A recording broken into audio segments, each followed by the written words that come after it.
Bismillahirrahmanirrahim. Assalamualaikum warahmatullahi wabarakatuh. Alhamdulillahirabbil alamin. Wassalatu wassalamu ala asrofil anbiya'i wal mursalin wa ala alihi wa ashabi ajma'in. Asyhadu an la ilaha illallah wa asyhadu anna Muhammadan abduhu wa rasuluhu la nabiyya ba'da. Allahumma sholli wa sallim ala sayyidina Muhammad wa ala alihi wa sahbihi ajma'in. Amma ba'du. Yang saya hormati, saya banggakan para karyawan PMT Khosa, terutama para pengelola. Pertama dan yang utama, marilah kita senantiasa bersyukur kepada Allah Subhanahu wa taala yang telah melimpahkan hidayah, inayah kepada kita semuanya. Begitu banyak nikmat Allah yang diberikan kepada kita, maka harus kita syukuri. Karena kalau kita menghitung nikmat Allah, sungguh kita tidak akan mampu. Wa in ta'udu nikmatallahi la tuhsuha. Sungguh jika kita akan menghitung nikmat Allah, kita tidak akan mampu. Sholawat dan salam semoga senantiasa terlimpahkan pada uswah hasanah kita, baginda Nabi Agung Muhammad sallallahu alaihi wasallam, keluarga dan para sahabatnya, dan kita sebagai umatnya semoga senantiasa istiqomah hingga akhir hayat kita. Amin ya rabbal alamin. Para karyawan yang saya hormati, saya banggakan, alhamdulillah di masa pandemi ini kita masih diberikan nikmat oleh Allah, yaitu pekerjaan kita bekerja di PMT Khosa. Pekerjaannya sangat mulia sebagai sarana untuk kita berdakwah. Sementara kita lihat saudara-saudara kita banyak yang kehilangan pekerjaan, mungkin di PHK dan lain sebagainya. Maka dari itu bersyukurlah kita semuanya dalam suasana ini kita masih diberikan kenikmatan oleh Allah untuk bekerja sambil kita berdakwah. Kenapa kita berdakwah? Ini pekerjaan sangat mulia di PMT Khosa. Di samping kita mencari maisha, tapi tujuan utama kita adalah berdakwah, mengajak saudara kita kaum muslimin untuk tidak terjerat riba, beralih ke lembaga keuangan syariah. Dan kepada seluruh karyawan, mari di masa pandemi ini kita bekerja dengan sungguh-sungguh, tidak takutlah, tidak gelisah, tidak usah takut kita tertular virus dan sebagainya. Yang penting kita tawakal kepada Allah dan kita selalu menjaga protokol kesehatan. Seperti yang pernah disampaikan oleh Ibnu Sina, bahwa kalau kita takut, kita gelisah, panik, justru adalah awal kena penyakit. Al-wahmu niswudda. Kegelisahan, kepanikan, ketakutan adalah separuh dari penyakit. Tapi wal itmi'nanu nisfud dawa. Ketenangan kita, bekerja dengan tenang adalah separuh dari obat. Sementara kita sabar, ikhlas menghadapi ini semuanya dalam cobaan ini adalah wasobru bidayatus sifat. Kesabaran, keikhlasan adalah awal dari kesembuhan. Maka dari itu dalam masa pandemi ini kita sebagai karyawan selalu berhadapan dengan audien, dengan masyarakat, untuk mengajak, merayu barangkali supaya beralih ke agama syariah. Kita tenang, ikhlas, sabar, itu kuncinya. Maka dari itu kita semua karyawan untuk membesarkan PMT Khosa, lembaga syariah kita, maka ada beberapa prinsip yang harus kita tempuh bersama teman-teman ini. Yang pertama, kita harus punya prinsip ta'awun. Kita saling membantu, bekerja sama. Kita tahu kadang-kadang di sana orang berbuat jahat saja, bantu membantu lebih biasa. Kenapa kita kadang-kadang dalam kebaikan pada senangnya nafsi-nafsi? Mari kita saling ta'awun, bantu-membantu. Kita sebuah tim di masing-masing cabang, di mana kita cabangnya banyak. Kalau kita kompak saling membantu, insya Allah lembaga kita nanti akan besar, akan mudah dikenal oleh masyarakat. Ta'awanu 'alal birri wat taqwa, wala ta'awanu 'alal ismi wal mudban. Itu prinsip kita. Tolong menolong kebaikan dan takwa kita. Pekerjaan kita pekerjaan yang mulia. Di samping kita mencari masyarakat untuk keluarga, tapi kita niatnya ibadah. Ini ibadah yang luar biasa. Mengajak saudara kita untuk beralih ke ekonomi syariah agar tidak terjerat riba. Itu prinsipnya. Jadi mari kita dalam situasi pandemi ini, saya ulangi lagi, tenang, sabar, ikhlas. Insya Allah musibah ini segera dicabut oleh Allah Subhanahu wa Ta'ala. Amin. Kemudian yang kedua, ikhwah semuanya,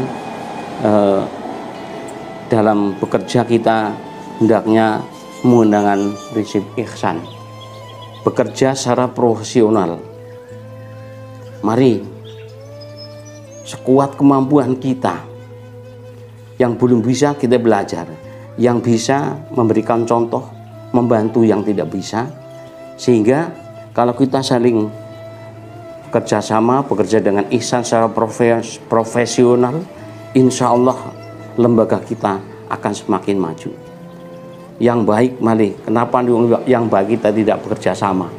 Kita diingatkan oleh Allah dalam surat Al-Isra ayat 7 di awal disebutkan, jika kalian berbuat baik, pada intinya kebaikan itu untuk dirimu sendiri. Dan jika kalian berbuat jahat, sesungguhnya kejahatan itu untuk dirimu sendiri, sampai nanti datang hukuman dari Allah Subhanahu wa Ta'ala. Mari dari itu, maaf saudaraku semuanya, saya ngomongnya masih keceret-keceret ini karena habis stroke dulu, ngomongnya masih keceret-keceret, maaf. Dari itu mari kita diingatkan oleh surat Al-Isra ayat 7 awal ini, kita supaya selalu berbuat baik, dan pekerjaan kita sungguh luar biasa mulia. Kalau kita sungguh-sungguh setiap berangkat dari rumah bismillah, niat ibadah kepada Allah, insya Allah setiap hari panjenengan semua bekerja dicatat sebagai ibadah kepada Allah Subhanahu wa Ta'ala. Marilah kita pahami, dengan musibah ini justru kata sekali hati kita, penglihatan kita, pendengaran kita lebih peka. Selalu ingat kepada Allah Subhanahu wa Ta'ala. Jangan sampai ada musibah seperti ini kita cuek, kita masa bodoh. Jangan sampai kita diancam oleh Allah Subhanahu wa Ta'ala. Dalam Al-Quran Allah berfirman, surat kalau nggak salah surat Al-A'raf 179, A'udzubillahi minasyaitonirrajim. Walaqad darokna li jahannama katsiran minal jinni wal ins lahum qulubun la yafqahuna biha walahum a'yunun la yubsiruna biha walahum adanun la yasma'una biha ulaika kal an'am bal hum adall ulaika humul ghafilun. Kita diingatkan bahwa dengan musibah ini justru hati kita makin peka untuk memahami ayat-ayat Allah agar tidak jadi penghuni neraka jahanam. Karena ayat ini mengingatkan bahwa Allah akan menjadikan penghuni neraka jahanam dari golongan jin dan manusia. Manusia yang bagaimana? Yang pertama, manusia yang lahum qulubun la yafqahuna biha. Manusia yang diberi hati tapi hatinya tidak untuk memahami ayat-ayat Allah. Ayat Allah ada yang tertulis, ada yang tersirat, tersurat, ada yang di alam semesta, ayat kauniyah. Termasuk musibah ini adalah ayat kauniyah. Mari kita renungkan. Justru kita semakin mendekatkan diri kepada Allah Subhanahu wa Ta'ala. Jadi mari hati kita dengan musibah ini lebih dekat kepada Allah Subhanahu wa Ta'ala. Kemudian yang kedua, penghuni neraka jahanam dari golongan manusia adalah orang yang balahum ayun la yubsiruna biha. Orang yang diberi mata, diberi penglihatan, tapi tidak digunakan untuk melihat tanda-tanda kebesaran Allah. Musibah ini betul-betul ya Allah ya Rabbi, peringatan dari Allah Subhanahu wa Ta'ala untuk kita melihat dengan mata yang beriman Justru dengan musibah ini kita harus lebih mendekatkan diri kepada Allah Subhanahu wa taala. Jangan semakin menjauh. Ibadah kita rapatkan. Sementara kita lihat, kita prihatin, masjid dikosongi, sholat jaraknya sungguh sangat tidak memenuhi aturan Rasulullah. Dulu zaman Rasulullah, zaman wabah taun, justru jamaah masjid semakin rapat, mendekatkan diri kepada Allah Subhanahu wa taala. Mari kita lihat musibah ini dengan kacamata beriman. Justru ini saudara kita banyak yang meninggal dan sebagainya dengan oleh Allah. Mudah-mudahan mereka syahid di jalan Allah karena meninggal dalam musibah. Kita semakin mendekati diri kepada Allah Subhanahu wa taala. Kemudian golongan yang ketiga manusia yang jadi penghuni jahanam adalah walahum adanul la yasma'una biha. Orang yang diberi telinga tapi tidak untuk mendengarkan nasihat-nasihat, mendengarkan ayat-ayat Allah, selalu untuk berbuat kemaksiatan, mendengarkan kemaksiatan. Na'udzubillah min dzalik. Jadi ini ada manusia yang jadi penghuni neraka jahanam ini karena apa? Satu, hatinya tidak tumah ayat Allah. Dua, matanya tidak melihat tanda kebesaran Allah. Tiga, telinganya tidak mendengarkan nasihat-nasihat kebaikan, nasihat-nasihat dari ayat Al-Quran. Orang yang demikian adalah ulaika kal an'am, diibaratkan oleh Allah sebagai binatang ternak, kal an'am, balhum adol, bahkan lebih hina. Na'udzubillah min dzalik. Ini adalah kelompok manusia yang sedang lalai. Untuk itu marilah dengan musibah ini kita ambil hikmahnya, ambil pelajaran. Justru kita semakin mendekatkan diri kita kepada Allah Subhanahu wa taala. Kemudian saudaraku, para pengelola karyawan PM Thosa, prinsip yang ketiga bahwa dalam bekerja kita harus menggunakan kebersamaan di antara kita. Jangan kita saling menonjolkan diri, ingin dialem oleh manajer dan sebagainya. Mari kita saling melengkapi, saling memberikan pengetahuan kepada yang belum bisa, saling membantu, saling tolong agar tim ini menjadi solid. Saya ingatkan kembali, marilah kebersamaan harus kita bangun dalam tim ini sebagai karyawan BMT Khonsa. Jangan kalian, adalah satu hadis kita diingatkan oleh Allah Subhanahu wa taala, mungkin sebagai yang PPSDI, yang manajer dan sebagainya, dalam memberikan beban kepada para pengelola harus diukur dengan kemampuan. Kita ingat sebuah hadis, janganlah kalian memberi beban kepada mereka pekerjaan yang melampaui kesanggupannya. Jika kalian memberikan pekerjaan, maka bantulah mereka. Hadis rawahul Bukhari. Jadi di sini kita harus saling kerjasama, saling bantu, sebuah tim. Kalau tim sudah saling kerjasama, saling mengingatkan, saling bantu-membantu, insya Allah tim ini solid. Kemudian BNT kita, lembaga kita akan semakin eksis ke depannya. Amin. Itu yang kedua. Kemudian yang berikutnya, bahwa kita sesama karyawan harus saling menghormati. Karena saya tahu di antara kita kemampuannya berbeda-beda. Untuk itu mari kita saling menghormati. Kalau kita bekerja saling menghormati, saling menghargai, insya Allah harmonis kerja kita. Tidak saling menunjukkan diri kita mendapati alam dan sebagainya.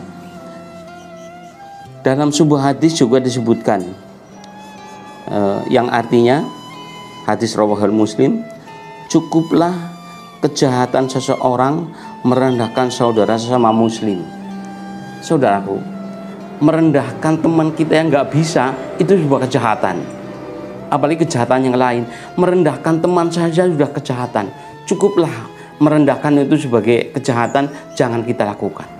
Maka kita harus saling menghormati sesama teman. kemampuannya jelas berbeda-beda, ini jelas. Maka dari itu marilah sesama teman kita, cabang-cabang yang dimanapun, untuk kita saling menghormati, saling kerjasama, saling mengisi, saling melengkapi. Yang manajer, yang PPSDI, yang di atas juga memberikan arahan kepada di bawah, supaya kita dalam bekerja ada perasaan nyaman, ada ketenangan. Jadi kalau yang di atas memberikan arahan dengan saling menghormati, insya Allah kita kerja tim nyaman, aman, dan akan membuahkan hasil yang kita harapkan. Semoga harapannya ini BMT Khonsah, Lembaga Syariah kita bisa semakin eksis, dikenal di masyarakat. Eksis dan tidaknya tergantung kepada kita semuanya, baik itu pengurus maupun karyawan, pengelola, terutama pengelola yang di lapangan, itu yang berhadapan langsung dengan para nasabah, harus sifatnya ramah agar saudara-saudara kita umat Islam tertarik kepada lembaga kita. Saudaraku, karyawan, pengelola BMT Khonsah yang saya hormati, saya banggakan, ini sedikit tausih masalah bahwa pekerjaan kita di BMT Khonsah ini bukan semata-mata untuk mencari ma'asyah, itu juga mencari ma'asyah itu penting banget bagi keluarga kita, tapi prinsip kita yang utama adalah ibadah kepada Allah Subhanahu wa Ta'ala. Sekali lagi, tanamkan, ini adalah bentuk kerjasama yang untuk ibadah kepada Allah Subhanahu wa Ta'ala. Jadi saudaraku semuanya, setiap kita berangkat dari rumah, bismillahirrahmanirrahim, saya niat bekerja ibadah kepada Allah Subhanahu wa Ta'ala. Itu prinsip kita, saudaraku semuanya.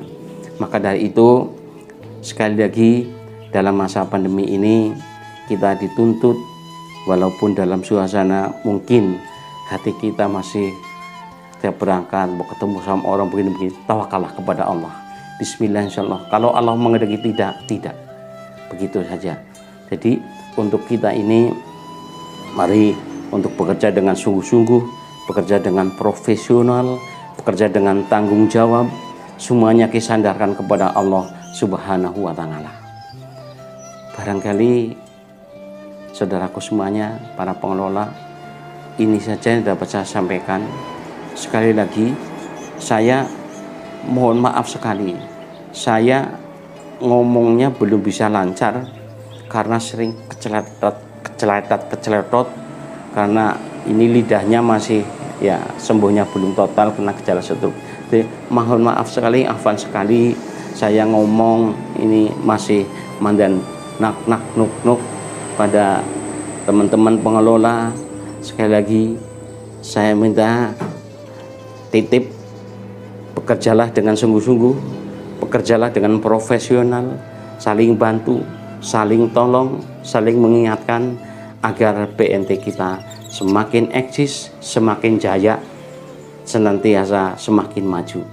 Demikian, barangkali mohon maaf sekali apabila yang saya sampaikan ini kurang berkenan di teman-teman pengelola, karyawan, pengurus, karena saya sampaikan tadi, mohon maaf sekali lagi. Akhirnya, wa'afu minkum, wassalamualaikum warahmatullahi wabarakatuh.